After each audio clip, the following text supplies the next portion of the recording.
Samantala, nananatiling positibo ang Malacanang na malakas pa rin ang kaso laban sa mga sangkot sa 10 billion peso pork barrel scam. Ito sa kabila ng hindi pagkakatugma ng naging testimonya ng whistleblower na si Ben Hurluy at dating TRC Chief Dennis Cunanan. Narito ang report. Tiwala pa rin ang Malacanang na may matibay na basihan ng pamahalaan laban sa mga isinasangkot sa pork barrel scam.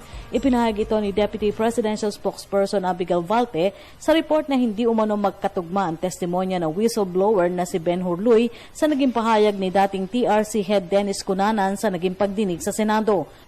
Si Cunanan sa Senado bilang provisional witness.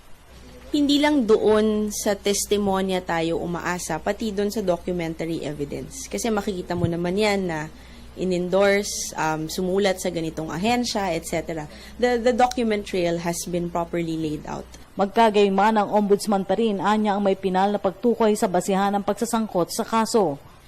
It's possible in any case that Witness A will be testifying to another aspect of the case while Witness B will be testifying on another completely different aspect of the same case. But that being said, ang magiging final arbiter po niyan, nung testimonya nung dalawa, ay yung korteng didinig doon sa kaso kung sakaling i-file na po siya ng Office of the Ombudsman. Samantala, wala rin nakikitang epekto ang palasyo sa umano'y tila nagiging personalan ng pangyayari sa pagitan ng mga mambabata sa pagdinig sa naturang kaso. Ayon sa palasyo, ang ebidensya pa rin anya ang magdadala sa katotohanan. Iba ho yun. Yung kaso ho kasi ang Department of Justice ang humahawak. So whatever happens on the Senate floor is actually the business of our legislators.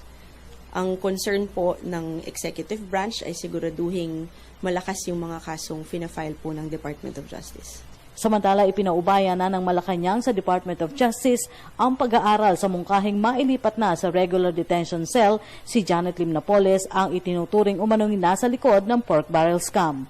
Para sa Telebisyon ng Bayan, Rocky Ignacio.